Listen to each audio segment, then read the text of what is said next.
One detail that completely passed me by the first time around was how Shao Kahn is so...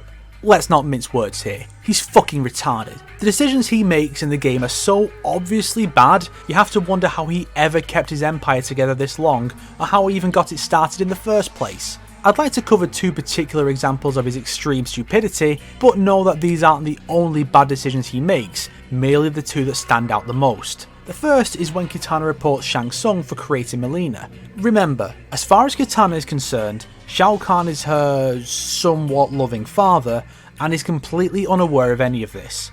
Kahn's reaction? Well done, sorcerer. Like, are you for real, bro? What kind of a fucking idiot would react this way?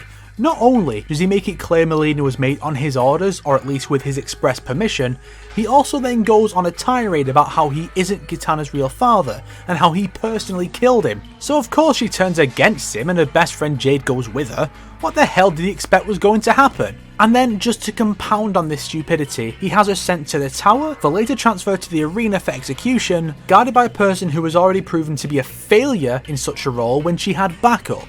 Other than to pad out Kung Lao's chapter with a wild goose chase, Kahn has no reason to do any of this. Dude, just kill her. Kill her right now, cave her skull in with your sledgehammer, then have Mileena pose as her. It avoids the pointless transportation, allowing you to keep more competitors around for the tournament, and keeps those who might be loyal to Kitana on your side. I mean, if the reason to have Mileena look identical to Kitana wasn't to replace her as it definitively was in the original timeline, then what was the point? If you want people to know Kitana's dead, just take her directly to the arena when you yourself head there right after this. And not only that, he makes absolutely no attempt to stop her from being freed later, so what the hell was he trying to achieve with any of this? Just to show how easy it will be to achieve a better outcome, let's do a little roleplay.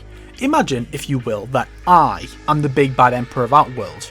Granted, I'm closer to this Emperor than this one, but let's just pretend. So Kitana brings Shang Tsung before me to report his experiments. I remind you, as far as she is aware, I am her loving father who has no knowledge of any of this. Kahn's reaction is... Well done, sorcerer. While my reaction is... What? Is this true? Guards, bring me Jade to comfort my daughter and Quan Chi for the summary execution of Shang Tsung. Once the two are brought in, I turn to Quan Chi and I say to him, Quan Chi, my daughter has been through a rather traumatic experience. Can you do something to help her with that? Now this is Quan Chi's signal to use his magic to put Kitana and Jade into a compliant trance state, wherein they are both completely open to suggestion. That done, I turn to Shang Tsung and I say, well done, sorcerer. Take some guards and return to your lab, move everything to a new location, leave nothing behind, and I look forward to meeting my new daughter. Once Shang Tsung has left, I turn to Kitana and question her on why she went to the lab. Through this, I learn that Raiden knows more than he should. Admittedly, I doubt I would figure out he's having visions from the future, but it does tell me to keep an eye on Raiden and be on the lookout for spies in my ranks.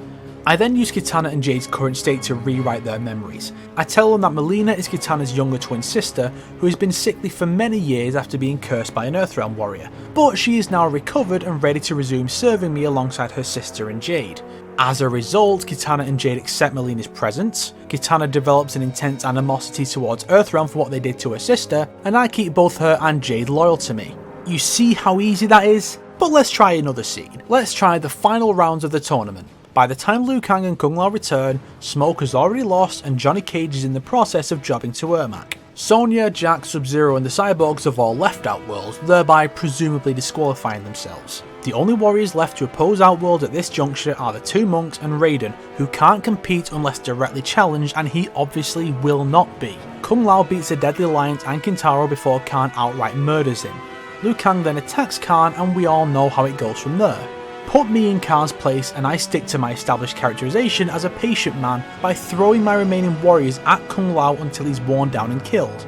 Remember, my remaining tournament warriors are Goro, Noob Saibot, Mileena, Shiva, Kano, Motaro, and thanks to the previous scene, Kitana and Jade. It's highly doubtful both Earthrealm warriors would survive against all of those, but if either of them gets through, they still have to get through me. I trust in my own abilities and those of my followers, and I don't cheat.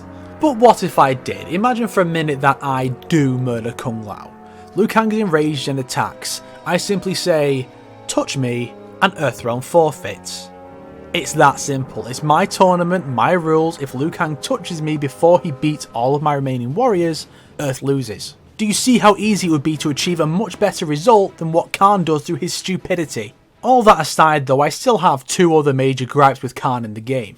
First is the sudden murder of Kung Lao. Sure, it works effectively as a twist if you don't think about it at all, but looking back, not only does this not work as a logical outcome for Raiden's actions because Kahn never broke Liu Kang's neck, but the whole thing strikes me as quite out of character for Kahn.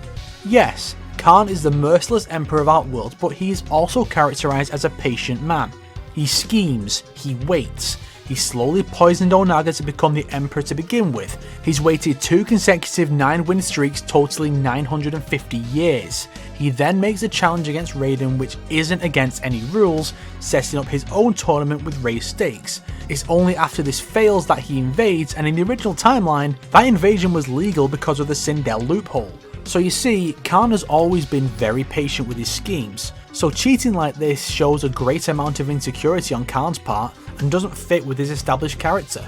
The last major problem I have with Shao Kahn in this game is that he is a petulant fucking child who blames everybody else for his failures. He's like Kratos. For example, he blames Shang Tsung for losing MK1, true to the original timeline, but Kahn should have taken greater measures to assure Outworld's victory. Hell, Shiva, Kano, Kitana and Jade don't even compete in the tournament despite being present on the island, and Kahn has other warriors that could take part as well. Kahn just left it all up to Shang Tsung without even restoring him to his physical prime when it was well within his capacity to do so. Second, the MK2 plot failed. Shang Tsung's fault? Kahn went along with the idea, broke the rules and still lost a fight himself. Again, it's Kahn's fault as much as Shang Tsung's.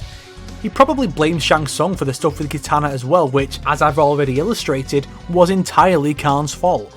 You can't even argue that Shang Tsung should have set up better security, because any guards he could employ surely serve Shao Kahn above all else, and would therefore need the Emperor's express permission to do so. The only thing stopping Kitana from going down there in the first place is Kahn forbidding her from doing so. No guards or traps in place, and he doesn't even attempt to learn why she disobeyed. And finally, the straw that broke the Centaur's back, probably literally, the death of Motaro. Does no one else find this weird that the final straw, the catalyst for the entire ending of the game, was the death of Motaro, who never did or even said anything? Why is he so damn important all of a sudden, and why does Kahn kill Shang Tsung now? It really does seem like this totally random event is being blamed on Shang Tsung, who hasn't actually failed at something that Kahn wasn't also to blame for, other than losing to Liu Kang and Kung Lao. And I remind you, Kahn himself lost not long after one of those fights.